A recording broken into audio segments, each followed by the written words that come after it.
नमस्कार, आप लोगों का स्वागत है हमारे यूट्यूब चैनल शिक्षा सबको में। हम लोग एनआईओएस की उच्चतर माध्यमिक कक्षा यानी इंटरमीडिएट का अर्थशास्त्र विषय पढ़ रहे हैं।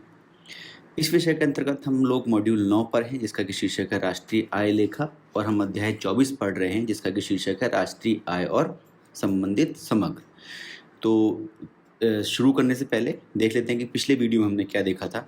हमने जाना था कि दो क्षेत्रीय अर्थव्यवस्थाओं में चक्रीय प्रवाह कैसे होता है, ठीक है। तो एक बार हमने देखा था कि जहाँ पर ऐसी अर्थव्यवस्था की बात की थी जहाँ पर केवल दो क्षेत्रक हैं, उत्पादन और परिवार, और उनके बीच में चक्रीय प्रवाह हो रहा है और बिना किसी सेविंग के हो रहा है, बिना किसी बचत के हो रहा है। फिर हमने अर्थव्यवस्था के विभिन्न क्षेत्रकों की बात की थी और उसके बीच में जो जो विभिन्न क्षेत्रक, जो हमने 5 क्षेत्रक पढ़े थे, उनके बीच में जो प्रवाह है आय का, उसकी बात की थी। फिर हमने प्रारंभ किया था राष्ट्रीय आय से जुड़ी अवधारणाओं को पढ़ने के लिए। जो राष्ट्रीय आय को समझने से पहले हमें कुछ अवधारणाओं के बारे में जानना था, वो हमने प्रारंभ किया था। पहली अवधारणा हम जानती थी घरेलू क्षेत्र के बारे में, कि कौन सा क्षेत्र घरेलू क्षेत्र कहा जाता है। कहाँ घरेलू क्षेत्र का तात्पर्य आर्थिक क्षेत्र से है, ठीक है ना। इसमें इसके अंदर कौन कौन सी एक्टिविटीज़ शामिल हैं, कहाँ कौन कौन सी आय को हम घरेलू क्षेत्र से प्राप्त आय के रूप में देख सकते हैं, ये बात की थी। फिर हमने सामान्य निवासी के बारे में बात की थी कि कोई किसी भी देश का सामान्य निवासी कौन होता है, ठीक है। फिर हमने मध्यवर्ती और अंतिम वस्तुओं की बात की थी, ठीक है। हमने ये भी जाना था कि मध्यवर्ती वस्तुओं की जो मूल्य वृद्धि है, या जो उनके उनके जो उत्पादन की जो मूल्य वृद्धि है, वो कभी भी जो राष्ट्रीय आय है उसकी गणना में शामिल नहीं होती है, ठीक है। तो आज का वीडियो प्रारंभ करने से पहले ये हमारे कॉन्टैक्ट डिटेल्स हैं, इस पर आप हमसे कॉन्टैक्ट कर सकते हैं। और आप लोगों से एक अनुरोध ये रहेगा कि आप लोग अपने जानने वाले किसी भी हिंदी माध्यम के बोर्ड से पढ़ रहे लोगों के साथ हमारे वीडियोस को और हमारे चैनल को ज़रूर शेयर कीजिएगा, ठीक है। तो प्रारंभ करते हैं। आज का जो पहला टॉपिक है वो है उत्पादन का मूल्य और मूल्य वृद्धि। तो आपको पता है, कोई भी जो उत्पादन इकाई होती है, चाहे वो एक डेयरी हो, ठीक है, चाहे वो एक बेकरी हो, चाहे वो एक बहुत बड़ी कपड़े की मिल हो, चाहे वो पेट्रोलियम रिफाइनरी कंपनीज़ हों, तो ये सारी की सारी जो इकाइयाँ होती हैं वो कच्चे माल, ठीक है, और जो साधन सेवाएं हैं जिसमें कि श्रम, पूंजी, भूमि, उद्यम ये शामिल हैं, इनका उपयोग उत्पादन के लिए करती हैं, ठीक है ना। तो उत्पादक इकाइयों को क्या चाहिए होता है, तो कच्चा माल चाहिए होता है और साधन सेवाएं चाहिए होती हैं, ठीक है। तो जो कच्चा माल होता है उसको हम मध्यवर्ती वस्तुएं कहते हैं। हमने पहले भी पढ़ा था कि ऐसी वस्तुएं होती हैं जो कि इंटरमीडिएट होती हैं, मतलब उनका उपयोग उत्पादन के लिए किया जाता है, ठीक है ना। उसको हम सीधे उपभोग नहीं करते हैं, ठीक है। अंतिम वस्तुएं वो होती हैं जिनका उपभोग किया जाता है उपभोक्ताओं द्वारा, ठीक है। तो ये डिफरेंस होता है मध्यवर्ती और अंतिम वस्तुओं में। तो जो उत्पादक इकाइयाँ हैं वो मध्यवर्ती वस्तुओं जिनको कच्चा माल जिनमें शामिल है, और साधन सेवाओं, ठीक है ना, जो उत्पादक साधन हैं उनकी सेवाओं का उत्पादन के लिए प्रयोग करती हैं। तो विभिन्न फर्में अनेक प्रकार की चीज़ें बनाती हैं, जैसे हमने बात करी थी अभी। इन सभी चीज़ों के मौद्रिक मूल्य को उत्पादन का मूल्य कहते हैं। इसका अर्थ क्या है कि उत्पादन के मूल्य में मध्यवर्ती वस्तुओं के मूल्य भी शामिल होते हैं, ठीक है। तो यहाँ पर शामिल तो हो गए मध्यवर्ती मूल्यों के, लेकिन अगर हमें मूल्य वृद्धि निकालनी होगी, ठीक है, तो उत्पादन का मूल्य अलग चीज़ है और मूल्य वृद्धि अलग चीज़ है, समझ रहे हो आप। तो उत्पादन के मूल्य में तो मध्यवर्ती वस्तुओं के मूल्य शामिल होते हैं, ठीक है। मतलब जब हम उत्पादन का मूल्य निकालते हैं तो उत्पादन का मूल्य निकलता है किसी भी वस्तु की मात्रा को उसकी कीमत से गुणा करके, ठीक है। तो जैसे किसी चीज़ का मूल्य अगर 10 रुपये है, ठीक है ना, उसकी कीमत 10 रुपये है, और हमने ऐसी 100 वस्तुएं बना ली, ठीक है ना। तो कितनी हो गई, 100 गुणा 10, तो उत्पादन का मूल्य कितना हो गया, 1000 हो गया, ठीक है। 1000 उत्पादन का मूल्य हो गया। तो ये हो गई बात उत्पादन के मूल्य की। तो उत्पादन जब उत्पादक जो होते हैं उत्पादन को बाजार में बेचते हैं, तो ये ज़रूरी नहीं कि एक साल के दौरान जितना भी उत्पादन उन्होंने किया है, मान लीजिए एक साल के दौरान उन्होंने 1000 वस्तुओं का उत्पादन किया है, तो ज़रूरी नहीं कि एक साल के अंतर्गत सारी की सारी वस्तुएं बिक जाएं। मान लीजिए 800 वस्तुएं ही बिकी हैं, ठीक है ना। तो जो 200 वस्तुएं हैं वो कहाँ रहेंगी, वो रहेंगी उनके भंडार में, ठीक है। तो अब ये 200 वस्तुएं भंडार में हैं, फिर इस साल उन्होंने 600 वस्तुओं का उत्पादन कर दिया अगले साल, ठीक है ना, और उन्होंने बेच दी कितनी, 400 वस्तुएं बेची मान लीजिए, ठीक है। तो कितना अब इनके स्टोर में बचेगा सामान, 600 बनाई, 200 पहले से थी स्टॉक में, यानी कि 800 हो गई टोटल, और 400 बेच पाए तो कितनी बची हैं, 400। तो स्टॉक में कितना परिवर्तन हो गया, जो भंडार था उसमें कितना परिवर्तन हो गया, पहले भंडार था 200 वस्तुओं का, अब हो गया 400 वस्तुओं का, मतलब 200 वस्तुओं की इसमें वृद्धि हो गई, ठीक है। तो जो भंडार में परिवर्तन आया है किसी साल में, वो भी उत्पादन का अंश माना जाता है, ठीक है। तो जो उत्पादन के मूल्य की गणना का सूत्र है वो कुछ बदल जाएगा, वो क्या बन जाएगा, उत्पादन का मूल्य बराबर हो गया बिक्री, जितना माल आपका बिका, प्लस भंडार में परिवर्तन, ठीक है। तो ये सब मौद्रिक मूल्य में आएगा, ठीक है ना। भंडार में परिवर्तन मतलब 200 वस्तुएं नहीं लिखोगे आप, 200 वस्तुओं की कीमत लिखोगे, ठीक है। तो इस प्रकार से उत्पादन का मूल्य आएगा बिक्री प्लस भंडार में परिवर्तन। तो ये स्पष्ट है कि उत्पादन के मूल्य में मध्यवर्ती उपभोग भी सम्मिलित है, मध्यवर्ती वस्तुओं भी सम्मिलित हैं। राष्ट्रीय आय में मध्यवर्ती उपभोग व्यय को सम्मिलित नहीं करते। हमने पहले भी बात की थी कि जो मध्यवर्ती वस्तुएं होती हैं उनके उपभोग के व्यय को राष्ट्रीय आय में सम्मिलित नहीं किया जाता है। क्यों नहीं किया जाता है, ताकि दोहरी गिनती ना हो, ठीक है, ताकि डुप्लीकेसी ना हो। इसको हम आगे देखेंगे अभी। अतः राष्ट्रीय आय की गणना में दोहरी गिनती से बचने के लिए इसे उत्पादन के मूल्य में से घटा देना चाहिए, ठीक है। मध्यवर्ती की बात कर रहे हैं, तो उत्पादन का मूल्य हमने देख लिया। उत्पादन का जो मूल्य होता है फाइनली वो होता है बिक्री प्लस भंडार में परिवर्तन, ठीक है। अब बात करेंगे ये तो हमने बात कर ली, तो राष्ट्रीय आय में से मध्यवर्ती उपभोग के व्यय को सम्मिलित नहीं करते हैं, तो दोहरी गिनती से बचने के लिए राष्ट्रीय आय में से मध्यवर्ती उपभोग का जो व्यय है उसको घटा देना चाहिए। अब बात होगी मूल्य वृद्धि की। तो उत्पादन के मूल्य में मध्यवर्ती वस्तुओं के दाम को घटाकर हमें मूल्य वृद्धि के आंकड़े प्राप्त होते हैं, ठीक है ना।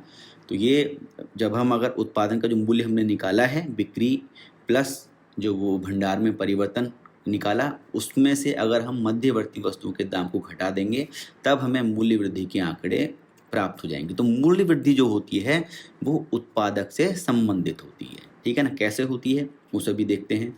तो अतः मूल्य वृद्धि जो होती है उत्पादन के मूल्य और मध्यवर्ती के मूल्य का, मध्यवर्ती वस्तुओं के मूल्य का अंतर है, ठीक है। फॉर एग्जाम्पल अगर हम मूल्य वृद्धि निकालना चाहें तो वो होगा उत्पादन का मूल्य माइनस मध्यवर्ती उपभोग का व्यय, ठीक है। फॉर एग्जाम्पल आपने मान लीजिए किसी एक सूत आपकी कपड़े का व्यवसाय है, आपकी कपड़े की मिल है, आपने 500 रुपये की कपास कपड़े का जो मतलब जो किसान है उससे कपास खरीदी कपड़ा बनाने के लिए, और आपने इस 500 रुपये की कपास के माध्यम से कपड़ा बना लिया। कपड़ा आपका बना कितने का, 1500 रुपये का, ठीक है ना। आपने उसको बेचने के लिए 1500 रुपये का उसका मूल्य निर्धारित किया है, ठीक है। तो आपने 1500 रुपये का कपड़ा बना दिया 500 रुपये की कपास से।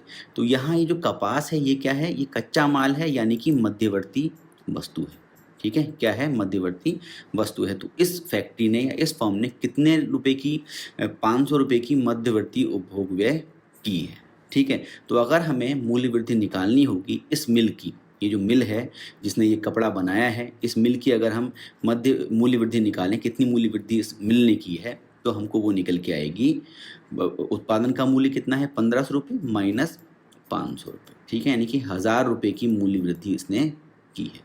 समझ रहे हो आप। तो ये जो मिल है इसने कुल मिला के उस उत्पाद में 1000 रुपये का एडिशन किया है, 1000 रुपये की मूल्य वृद्धि की है। वो पहले कपास केवल 500 की थी, उसने उस कपास को कपड़े में परिवर्तित कर दिया जो कि 1000 रुपये का है, 1500 रुपये का है, सॉरी, ठीक है। तो कुल मिला के उसने इसके अंदर 1000 रुपये का मूल्य ऐड किया है, 1000 रुपये की मूल्य वृद्धि की है, ठीक है। तो ये आप समझ गए होंगे। अब बात करेंगे सकल एवं निवल शुद्ध आधार पर मापन। तो सकल जो हम ये कैलकुलेट कर रहे थे अभी तक, उत्पादन का मूल्य और ये मूल्य वृद्धि, ये सारी की सारी सकल थी, ग्रॉस थी, ठीक है ना। नेट क्या होती है वो हम अब जानेंगे, ठीक है ना। तो राष्ट्रीय आय के आकलन में सकल और निवल का भेद समझना भी बहुत आवश्यक है, क्योंकि जब हम राष्ट्रीय आय की गणना करेंगे तब भी हमें ग्रॉस नेशनल इनकम कितनी है और नेट नेशनल इनकम कितनी है वो चीज़ें भी हमको देखने को मिलेंगी। तो उत्पादन के मूल्य और मूल्य वृद्धि की जो अवधारणाएँ हैं वो मूलतः सकल मान हैं। मैंने आपको बताया वो सब की सब ग्रॉस वैल्यूज़ हैं जो हमको प्राप्त होती हैं। तो बाज़ार में जो प्राप्त विक्रय मूल्य होता है उसमें सभी प्रकार की लागतें सम्मिलित रहती हैं। जब हम किसी माल को बेचते हैं उसके बदले में जो हमको पैसा मिलता है, जो विक्रय मूल्य प्राप्त होता है उसके अंदर सारे प्रकार की लागतें सम्मिलित होती हैं। उसमें लेकिन जब हम उत्पादन करते हैं तो उत्पादन की प्रक्रिया में अचल पूंजीगत संसाधन जो होते हैं जैसे कि मशीनें या भवन, इन सब में घिसावट होने से उनकी कीमतें कम हो जाती हैं, ठीक है ना? तो ऐसा नहीं है कि उत्पादन की जो प्रक्रिया हो रही है उसमें मशीनें आपकी हमेशा ही उत्पादन करती रहेंगी। एक समय के बाद जाके वो मशीनें धीरे-धीरे खराब हो जाती हैं। तो जितना एक उत्पाद को बनाने में मशीन घिस रही है, ठीक है ना? तो उससे उस घिसावट से उस मशीन की कीमत कम हो जाती है। तो कुछ पैसा उसमें से कम हो गया। तो वो भी क्या है? वो भी एक प्रकार की लागत है, ठीक है? वो भी एक प्रकार की लागत है जो कि उत्पादन की प्रक्रिया में शामिल हो रही है, ठीक है? वो जो घिसावट है, वो जो उसको इंग्लिश में डेप्रिसिएशन बोलते हैं, वो भी एक प्रकार की कॉस्ट है, ठीक है ना? तो इसे क्या कहते हैं? इसे सामान्य घिसावट कहते हैं। इसे ये मान लीजिए एक मैं आपको वही जो हम कपड़े की बात कर रहे थे, कपड़े की मिल की, तो उसमें इस प्रकार की जो मशीनें होती हैं उनसे काम होता है। तो ये मशीनें हमेशा ही नहीं चलती रहेंगी, इनको भी ठीक करना पड़ता है, बीच में घिसती भी हैं, ठीक है? तो ये जो घिसावट होती है इससे इन मशीनों की कीमतें कम हो जाती हैं, ठीक है? तो इसे सामान्य घिसावट या अचल पूँजी का उपभोग कहते हैं। इसी को मूल्यह्रास का नाम दिया जाता है, ठीक है ना? यही क्या है? यही डेप्रिसिएशन है, ठीक है?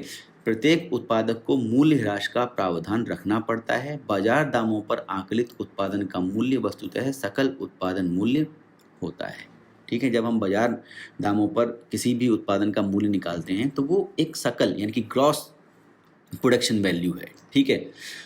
तो अब इसी प्रकार से जो मूल्य वृद्धि होती है वो भी सकल मूल्य वृद्धि होती है, जो कि हमने बात की, जो हमने मूल्य वृद्धि और उत्पादन की आय के बारे में जो बात की, वो उत्पादन का मूल्य के बारे में बात की, वो दोनों के दोनों सकल वाले कंसेप्ट थे, ठीक है? किंतु जब मूल्य ह्रास के प्रावधान को उत्पादन के मूल्य एवं मूल्य वृद्धि में से घटा दिया जाता है तो हमें उनके निवल मान प्राप्त होते हैं। तो अगर हम जो मूल्य ह्रास हो रहा है, जो डेप्रिसिएशन हो रहा है, उसको अगर हम उत्पादन के मूल्य या फिर मूल्य वृद्धि में से घटा दें तो हमें उनके निवल मान, उनकी नेट वैल्यूज़ हमको प्राप्त हो जाती हैं। फॉर एग्ज़ाम्पल अगर हमें निकालना है कि निवल उत्पादन का मूल्य क्या है, नेट प्रोडक्शन कॉस्ट कितनी है या नेट प्रोडक्शन वैल्यू कितनी है, वो अगर हम निकालना चाहें तो हम जो सकल उत्पादन का मूल्य है उसमें से हमको मूल्य ह्रास को घटाना पड़ेगा। ऐसे ही अगर हमें मूल्य वृद्धि निकालनी हो तो अगर हमें कैसी मूल्य वृद्धि निकालनी हो, निवल मूल्य वृद्धि निकालनी हो, ठीक है ना? यहाँ इसने निवल लिखना भूल गया है, ठीक है? यहाँ निवल लिख लीजिएगा। तो निवल मूल्य वृद्धि कितनी हो गई? सकल मूल्य वृद्धि में से आप मूल्य ह्रास को घटा दें, ठीक है? तो ये बात तो हो गई उत्पादन के मूल्य और मूल्य वृद्धि की, ठीक है? ये सारी छोटी-छोटी बातें हैं, ये आगे चल के आपको राष्ट्रीय आय को समझने में मदद करेंगी। तो इसको ध्यान से आपको देखना है। जहाँ कुछ समझ में नहीं आता है, कई चीज़ें ऐसी होती हैं जो समझ में नहीं आ पाती हैं, तो वो आप मेरे से पूछ सकते हो। मैंने आपको अपनी जो कॉन्टैक्ट डिटेल्स हैं वो दे रखी हैं। अब जो अगला कांसेप्ट हम पढ़ेंगे वो पढ़ेंगे बाज़ार कीमत और साधन लागत का, ठीक है? तो ग्राहक बाजार में खरीदारी जब करता है तो उस समय किसी वस्तु के लिए जो कीमत चुकाता है, यहाँ पर हम जो वस्तु के लिए कीमत चुकाते हैं उसे ही उस वस्तु की बाजार कीमत कहा जाता है, ठीक है? विक्रेता इस कीमत का हिस्सा अप्रत्यक्ष करों के रूप में सरकार के पास जमा कर देते हैं। तो विक्रेता क्या करते हैं, जो कीमत उनको वसूलते हैं, जैसे एक हमने 100 रुपये का कुछ भी मान लीजिए कोई वस्तु खरीदी 100 रुपये की, ठीक है? तो उस 100 रुपये में से जो विक्रेता होते हैं, जो इनडायरेक्ट टैक्सेस हैं, जो अप्रत्यक्ष कर हैं, उसका एक हिस्सा सरकार के पास जमा करा देते हैं अप्रत्यक्ष करों के रूप में, ठीक है? तो ये अप्रत्यक्ष कर के बारे में हम पढ़ेंगे, फिर हम पढ़ेंगे आर्थिक सहायता के बारे में और फिर हम पढ़ेंगे निवल अप्रत्यक्ष कर के बारे में, जिसको कि नेट इनडायरेक्ट टैक्स बोलते हैं, ठीक है ना? तो 2 प्रकार के टैक्स होते हैं, जब आगे चल के आप पढ़ोगे तो एक होते हैं डायरेक्ट टैक्स जो कि सीधे आपकी आय से काटे जाते हैं, जिनमें इनकम टैक्स जिनको बोलते हैं, ठीक है? और एक होते हैं अप्रत्यक्ष कर, जो कि आप सामान खरीदने में, ठीक है ना, कोई सेवा प्राप्त करने में, उन सब में आपको कुछ ना कुछ टैक्स देना पड़ता है, वो सारे इनडायरेक्ट टैक्सेस होते हैं, ठीक है? आर्थिक सहायता क्या है? वो है सब्सिडी, इसके बारे में बात करते हैं। तो सबसे पहले है निवल अप्रत्यक्ष कर। तो ये है जो अप्रत्यक्ष कर और आर्थिक सहायता का अंतर है। ठीक है, तो यहाँ अगर मैं आपको बताना चाहूँ तो जो अप्रत्यक्ष कर है, ये तो हमने बात करी, जो सरकार उत्पादन, विक्रय और आयात पर जो टैक्स लगाती है, जैसे उत्पादन शुल्क हो गया, विक्रय कर हो गया, सीमा शुल्क हो गई, ये सारे के सारे इनडायरेक्ट टैक्सेस होते हैं। और इन करों को लगाने से जो वस्तु की जो बाजार की कीमत है, बाजार मूल्य है, उसकी जो बाजार विक्रय मूल्य है उसमें वृद्धि हो जाती है, क्योंकि उसको ना केवल उत्पादन का मूल्य चुकाना है बल्कि साथ में उसको सरकार के टैक्स भी चुकाने होते हैं। ठीक है, अगला है आर्थिक सहायता, जिसको सब्सिडी बोलते हैं। तो सरकार कई बार जो कुछ विशेष उद्योग होते हैं उनकी सहायता के लिए आर्थिक सहायता देती है, सब्सिडी देती है। जैसे फॉर एग्जांपल मैंने एक ओला इलेक्ट्रिक स्कूटर खरीदा है, तो सरकार क्या करती है, सरकार की एक स्कीम है फेम 2 करके। ठीक है, तो सरकार फेम 2 के नाम से एक सब्सिडी दे रही है, एक सहायता, आर्थिक सहायता दे रही है। ऐसे जो इलेक्ट्रिक व्हीकल मैन्युफैक्चरर हैं, जो जो ऐसी इलेक्ट्रिक व्हीकल्स का निर्माण करती हैं, ऐसी कंपनियों को वो आर्थिक सहायता देती है फेम 2 के रूप में। तो उसमें क्या होता है, उसमें आपको जो बैटरी है उसके प्रति किलोवाट आवर के रूप में 15,000 रुपये की सब्सिडी सरकार देती है। तो मेरी जैसे स्कूटर है उसके अंदर 4 किलोवाट आवर की बैटरी है, तो सरकार करीब करीब 60,000 रुपये की सब्सिडी दे रही है कंपनी को। इससे क्या होता है, इससे जो ग्राहक होता है उसको कम पैसे में वस्तु प्राप्त हो जाती है। ठीक है ना, और कंपनियों को भी फ़ायदा मिलता है, कंपनियों को उस चीज़ का उत्पादन करने में सहायता मिलती है, क्योंकि अगर वो 60,000 रुपये अगर मैं ज़्यादा देता उस वस्तु की कीमत, तो मैं शायद नहीं खरीदता। ठीक है, तो सरकार क्या कर रही है, सरकार इलेक्ट्रिक व्हीकल्स को प्रमोट करना चाह रही है, उसको बढ़ावा देना चाह रही है उसके उत्पादन को, तो सरकार ने उसमें सहायता दी है, आर्थिक सहायता दी है। ठीक है ना, तो अगर जो ये आर्थिक सहायता है, हम जो इनडायरेक्ट टैक्सेस हम ले रही है सरकार, उसमें से अगर इसको घटा देंगे, तब हमको जो निव्वल अप्रत्यक्ष कर है उसके आंकड़े प्राप्त हो जाते हैं। मतलब ये जो नीचे वाली चीज़ है, निव्वल अप्रत्यक्ष कर यानी कि नेट इनडायरेक्ट टैक्सेस हमको प्राप्त हो जाते हैं। ये अप्रत्यक्ष कर और आर्थिक सहायता का अंतर है। जो निव्वल अप्रत्यक्ष कर हैं वो अप्रत्यक्ष कर और आर्थिक सहायता का अंतर होते हैं। तो निव्वल अप्रत्यक्ष कर आपको निकालना है अगर, तो आपको अप्रत्यक्ष कर में से आर्थिक सहायता को घटाना पड़ेगा। आपको अगर नेट इनडायरेक्ट टैक्सेस अगर निकालने हैं तो यू हैव टू, आपको करना है क्या, आपको डायरेक्ट इनडायरेक्ट टैक्सेस में से जो सब्सिडी दी है सरकार ने उसको घटाना होगा। ठीक है, तो ये बात हो गई निव्वल अप्रत्यक्ष कर की। तो अगर हम बाजार कीमत पर मूल्य वृद्धि में से निव्वल अप्रत्यक्ष कर को घटा देते हैं तो हमको साधन लागत पर मूल्य वृद्धि प्राप्त हो जाती है। ठीक है ना, तो अगर बाजार कीमत पर जो मूल्य वृद्धि है, ठीक है, उसमें से अगर हम निव्वल अप्रत्यक्ष कर को घटाते हैं तो हमको साधन लागत पर मूल्य वृद्धि प्राप्त हो जाती है। ठीक है, तो अगर आपको पता है किसी वस्तु की बाजार की कीमत क्या है, ठीक है ना, उस पर कितनी मूल्य वृद्धि हुई है, उसमें से अगर सरकार का हिस्सा आप घटा देते हैं तो आपको पता चल जाता है कि जो इसके अंदर साधन लगे हैं, जो साधन जिनमें कि श्रम है, पूंजी है, ये सब शामिल हैं, उनकी लागत पर मूल्य वृद्धि कितनी है। ठीक है ना, साधन लागत पर मूल्य वृद्धि कितनी है ये निकल कर आ जाता है। या फिर अगर बाजार कीमत पर मूल्य वृद्धि में से आप अप्रत्यक्ष कर घटा दें और उसमें आर्थिक सहायता जोड़ दें। ठीक है ना, यहाँ पे जो निव्वल अप्रत्यक्ष कर है, ये वाली चीज़ के अंदर हमने 2 चीज़ें रख दी हैं जो कि हैं अप्रत्यक्ष कर और आर्थिक सहायता। ठीक है, तो इसको करके खाली फार्मूले को बढ़ा दिया है, इससे भी वही चीज़ निकल रही है, साधन लागत पर मूल्य वृद्धि। ठीक है ना, ये चीज़ निकल के आ जाती है। अब हम बात करते हैं, थोड़ा सी बात करेंगे घरेलू आय बनाम राष्ट्रीय आय की। इसकी पूरी चर्चा हम अगले वीडियो में करेंगे, खाली मैं थोड़ा सा एक शुरू कर देता हूँ इस चीज़ को। तो देश का जो घरेलू क्षेत्र है, जिसको आर्थिक क्षेत्र भी कहते हैं, जिसके अंतर्गत वो सारी चीज़ें हमने जब हमने पढ़ना शुरू किया था अभी ना, जो राष्ट्रीय आय की अवधारणाएं हमने पढ़ना शुरू किया था, तो हमने पढ़ा था कि घरेलू क्षेत्र क्या होता है। तो घरेलू क्षेत्र की जो अवधारणा थी, हमें पता है कि वो भौगोलिक और राजनीतिक सीमाओं के विचार से अलग होती है। ठीक है ना, तो ये घरेलू क्षेत्र या आर्थिक क्षेत्र जो होता है, उसके अंतर्गत राजनीतिक सीमाएं शामिल होती हैं। देश के सामान्य नागरिकों के द्वारा जो इधर से उधर वायुयान द्वारा उड़ान की जाती है, वो जाते हैं इधर से उधर, उनके द्वारा संचालित की जा रही है। अगर जलयान या वायुयान, तो वो भी शामिल होती हैं। मछुआरों के जहाज़, तेल गैस अन्वेषण, ऐसी कई सारी चीज़ें थी जो कि आप दोबारा से उस चीज़ को देख सकते हो पिछले वीडियो में जाके। तो घरेलू क्षेत्र से जो प्राप्त होती है आय, देश के घरेलू क्षेत्र में सभी उत्पादक इकाइयों द्वारा की गई मूल्य वृद्धि का योग घरेलू आय कहलाता है। ठीक है ना, जितनी मूल्य वृद्धि देश की घरेलू क्षेत्र की उत्पादक इकाइयों द्वारा की जाती है वही मूल्य वृद्धि कहलाती है। ठीक है, तो इन उत्पादकों को निवासी और अनिवासी वर्गों से साधन सेवाएं प्राप्त होती हैं। देश के उत्पादन में से उसके सामान्य निवासियों का अंश का मान जानने के लिए हमें अनिवासियों का अंश घटाना पड़ेगा। ठीक है, तो अगर हमें देश के उत्पादन में देखना है, क्योंकि इसके अंदर निवासी और अनिवासी दोनों वर्गों से साधन सेवाएं प्राप्त हो रही हैं इन उत्पादकों को, वो भले यहाँ के निवासी हों, सामान्य निवासी हों या ना हो। जो हमने सामान्य निवासी की परिभाषा पढ़ी थी वो यहाँ पर काम आएगी। ठीक है, तो अगर हमें देखना है कि केवल सामान्य निवासी जो हैं उनका अंश देखना है कि उन्होंने कितना योगदान किया है देश के उत्पादन में, तो उनके अंश का अगर मान जानना है, ठीक है, तो आपको क्या करना पड़ेगा, आपको जो सामान्य निवासी नहीं है यानी कि अनिवासी हैं, ठीक है ना, उनका अंश घटाना पड़ेगा। ठीक है, देश के जो उत्पादन में से। तो इस साधन भुगतान को शेष विश्व को साधन भुगतान का नाम दिया जाता है।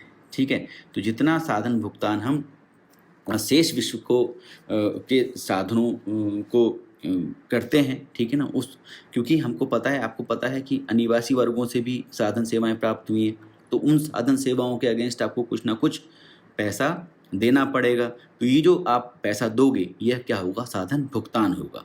ठीक है, तो ये जो साधन भुगतान जो कि आप बाहर के लोगों को करते हो, रेस्ट ऑफ वर्ल्ड को करते हो, ROW को करते हो, यानी कि शेष विश्व को करते हो, उसे शेष विश्व का साधन भुगतान नाम दिया जाता है। ठीक है, किंतु देश के निवासी आर्थिक क्षेत्र के साथ साथ बाहरी अर्थात विश्व की उत्पादक इकाइयों को भी अपनी साधन सेवाएं प्रदान करते हैं। जैसे हमने बात की अनिवासी हमारे यहाँ के उत्पादन क्षेत्र की जो इकाइयाँ हैं उनको अपने सहयोग देते हैं, वैसे हमारे यहाँ के लोग भी बाहर के जो मैन्युफैक्चरर्स हैं, जो उत्पादन इकाइयाँ हैं, जो फर्में हैं, उनको अपना आर्थिक सहयोग या उनको अपना साधन सेवाएँ प्रदान करती हैं। ठीक है ना, इससे हमारे को शेष विश्व से साधन आय भी प्राप्त होती है। ठीक है, तो हम केवल शेष विश्व को साधन भुगतान ही नहीं कर रहे हैं, हमारे को शेष विश्व से साधन आय भी प्राप्त हो रही है। ठीक है, तो अगर हमें निकालना हो कि राष्ट्रीय आय क्या है, तो जो राष्ट्रीय आय है वो देश के सामान्य निवासियों द्वारा आर्थिक क्षेत्र के अंतर्गत, अपने जो घरेलू क्षेत्र है उसके अंतर्गत,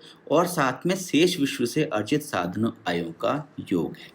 तो अगर हमें राष्ट्रीय आय निकालनी होती है तो हम जो सामान्य निवासी, जो भारत के सामान्य निवासी हैं, मान लीजिए हमारे यहाँ के, उन्होंने हमारे जो आर्थिक क्षेत्र है, जो घरेलू क्षेत्र है, उसके अंतर्गत जो आय अर्जित की है, और साथ साथ जो शेष विश्व से जो अर्जित साधन आए हैं उनका योग राष्ट्रीय आय कहलाती है। ठीक है ना, तो राष्ट्रीय आय क्या हो गई, राष्ट्रीय आय हो गई घरेलू आय, जो कि हमने बात की कि सामान्य निवासियों द्वारा आर्थिक क्षेत्र के अंतर्गत हमको मिली है, और साथ में इसमें जोड़ दिया है क्या, शेष विश्व से प्राप्त साधन आय, जो हमको साधन आय बाहर से मिली है, लेकिन हमको घटाना पड़ेगा, क्या घटाना पड़ेगा, जो हमने शेष विश्व को साधन भुगतान किया है वो मात्रा इसमें से घट जाएगी।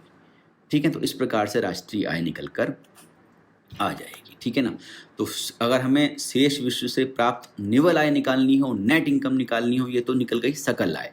ठीक है, तो अगर शेष विश्व से निवल आय निकालनी हो तो ये शेष विश्व से प्राप्त शेष विश्व को किए गए साधन भुगतानों का अंतर है। ठीक है ना, तो राष्ट्रीय आय या उत्पाद जिसको बोलते हैं वो क्या होता है, घरेलू आय ऑब्लिक उत्पाद प्लस शेष विश्व से प्राप्त निवल साधन आय।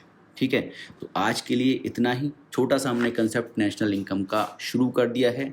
अगले वीडियो में मैं आपको और विस्तार से नेशनल इनकम यानी कि राष्ट्रीय आय के बारे में समझाऊंगा।